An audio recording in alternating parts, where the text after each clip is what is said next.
शारदीय नवरात्रि पर इस तरह करें माता की षोडशोपचार पूजा। 15 अक्टूबर 2023 को शारदीय नवरात्रि प्रारंभ हो रही है।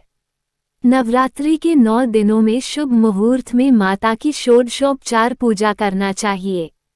इससे माता बहुत प्रसन्न होती हैं। क्या होती है षोडशोपचार पूजा और किस तरह करते हैं ये पूजा, जानिए संपूर्ण जानकारी। पूजा के मुख्यतः 5 प्रकार है। 1. अभिगमन, उपादान, योग, स्वाध्याय और इज्या। 2. इसमें उपादान पूजा के 3 प्रकार होते हैं। 3. पंचोपचार, दशोपचार और 16 उपचार। 4. सलोहर उपचार को ही षोडशोपचार कहते हैं। 1. 5 उपचार, गंध, पुष्प, धूप, दीप और नैवेद्य। 2. 10 उपचार, पाद्या, अर्घ्य, आचमन, स्नान, वस्त्र निवेदन, गंध, पुष्प, धूप, दीप और नैवेद्य। 3. 16 उपचार, पाद्या, अर्घ्य, आचमन, स्नान, वस्त्र, आभूषण, गंध, पुष्प, धूप, दीप, नैवेद्य, आचमन, तांबूल, स्तव पाठ, तर्पण और नमस्कार। पूजन के अंत में सांगता सिद्धि के लिए दक्षिणा भी चढ़ाना चाहिए। षोडशोपचार यानी विधिवत 16 क्रियाओं से पूजा संपन्न करना। षोडशोपचार पूजन। 1. ध्यान प्रार्थना। 2. आसन। 3. पाद्या। 4. अर्घ्य। 5. आचमन। 6. स्नान। 7. वस्त्र। 8. यज्ञोपवीत। 9. गंधाक्षत। 10. पुष्प। 11. धूप। 12. दीप। 13. नैवेद्य। 14. तांबूल, दक्षिणा, जल आरती। 15. मंत्र पुष्पांजलि। 16. प्रदक्षिणा, नमस्कार एवं स्तुति। माता की षोडशोपचार पूजा विधि। 1. प्रातःकाल स्नान ध्यान से निवृत्त हो माता का स्मरण करते हुए व्रत एवं पूजा का संकल्प लें। 2. अब एक पाट पर लाल या पीला कपड़ा बिछाएं और उस पर घट एवं कलश की स्थापना करें। 3. इसके बाद माता की मूर्ति या चित्र को लाल या पीला कपड़ा बिछाकर लकड़ी के पाट पर रखें।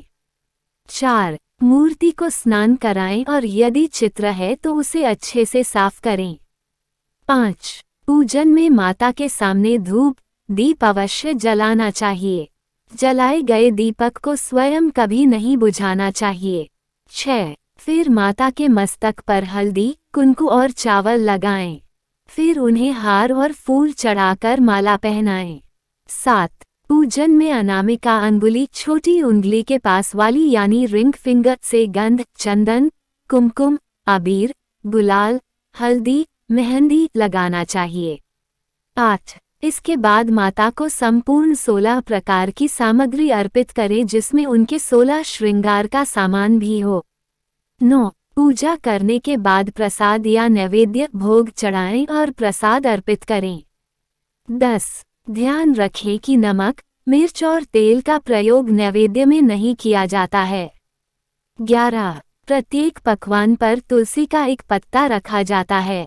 12. नैवेद्य अर्पित करने के बाद अंत में माता की आरती करें।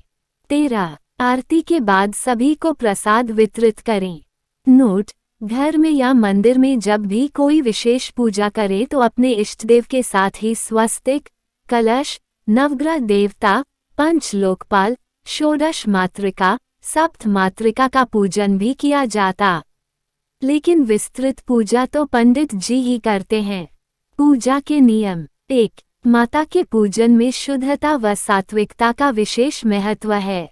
2. पूजा के समय हमारा मुंह ईशान, पूर्व या उत्तर में होना चाहिए। 3. घर के ईशान कोण में ही पूजा करें।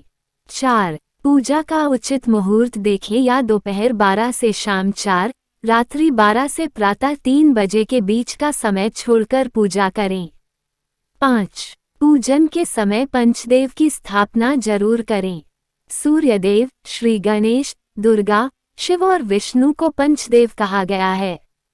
6. पूजा के समय सभी एकत्रित होकर पूजा करें।